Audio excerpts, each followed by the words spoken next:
Hello, welcome to Ruchita Vijay blogs. मैं रुचिता। मैं विजय। कैसे हो आप सब लोग? आई होप कि आप सब लोग बहुत अच्छे होंगे। और मैं ये वीडियो आज शूट कर रही हूँ घर आने के 3-4 दिनों के बाद।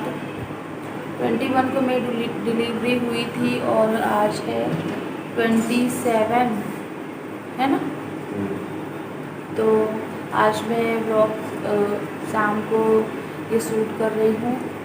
बाबू आने के बाद हमारी लाइफ जो है वो इतनी अस्त व्यस्त हो गई है।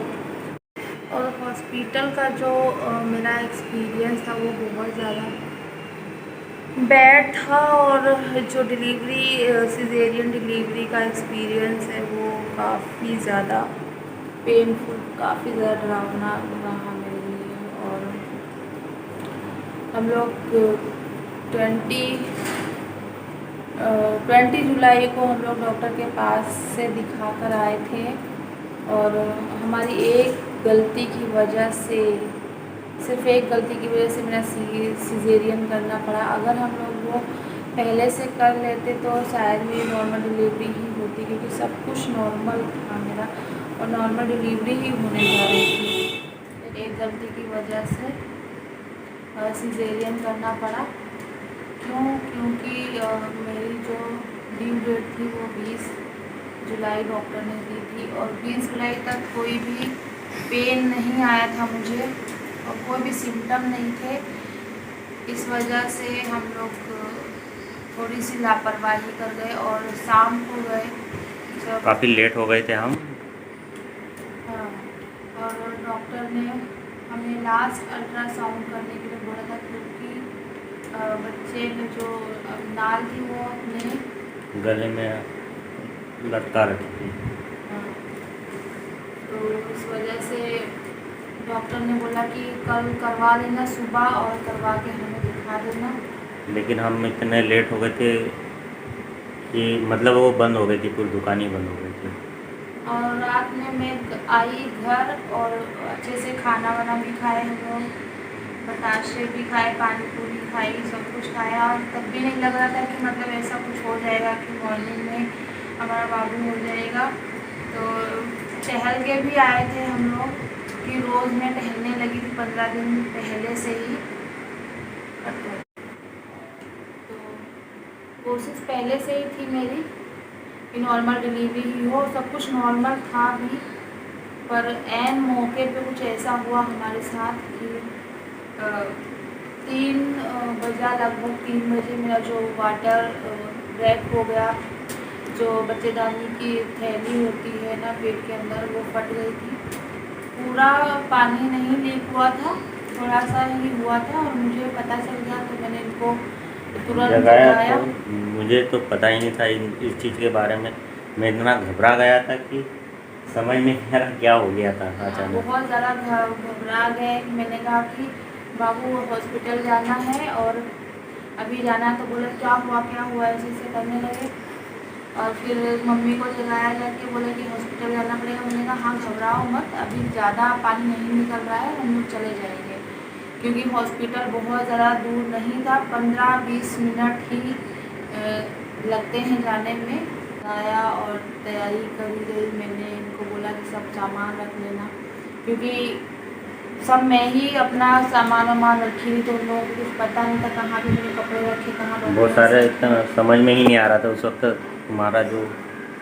सब लोग बहुत ज़्यादा घबरा गए थे। फिर सब लोग गए आराम से नीचे कार में बिठा के लेके गए। वहाँ पे हमें लगा कि रात का समय है तो डॉक्टर मिलेंगे कि नहीं मिलेंगे, पर इमरजेंसी की सुविधा थी वहाँ पे। और मैं गई थी, उससे पहले 1-2 ही लोग आए थे और कोई नहीं आया था। तो 3 बजे से उन्होंने प्रोसेस स्टार्ट कर दिया। देखा कि सर्विक्स का जो मुंह है वो ओपन हुआ है कि नहीं हुआ है। तो डॉक्टर ने बोला कि नॉर्मल ही डिलीवरी होगी मेरी।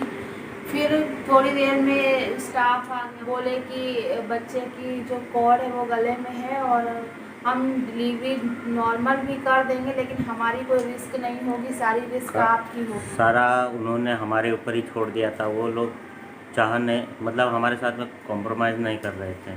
और वो लोग हमें इतना डरा रहे थे कि पहला बच्चा है आपका, अगर कुछ हो गया नॉर्मल डिलीवरी और होते हुए तो हमारी कोई भी रिस्क नहीं है, कोई भी हमारी गारंटी नहीं है आपके हम रिस्क उस सारी वक्त होगी। इतने कंफ्यूजन थे क्योंकि हम लोग अगर अल्ट्रासाउंड हो चुका होता तो शायद हम उस वक्त डिसीजन हम हमारी तरफ से लेते हैं, लेकिन हमारे अल्ट्रासाउंड नहीं होने के कारण उनके ऊपर हमने सारा छोड़ना पड़ा। एक बस ज़रा सी एक गलती, अगर हम सुबह चले गए होते उस दिन तो हमारा जो मेरा जो डिलीवरी है ना वो सिजेरियन नहीं होती, नॉर्मल हो जाती।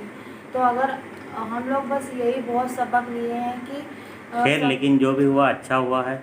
आज हमारे पास में हमारा बाबू सही सलामत है और हमारी बेबू बेबू भी बहुत सही सलामत है, कोई दिक्कत ना है।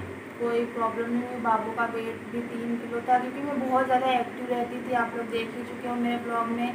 घर का सारा काम भी करती थी, टहलने भी जाती थी, आराम नहीं करती थी मैं। और आज भी देखो, आज भी कितनी आज कष्ट है। आज भी मैं सारा काम खुद करती, क्योंकि मम्मी मेरी है नहीं, वो चली गई थी, उनको काम था कुछ, इस वजह से हम लोग बोलो सब 7 दिन में कोई इतना फास्ट कैसे हो सकता, हम तो सोच के दंग रहते कि इसकी ताकत कितनी है इसके अंदर।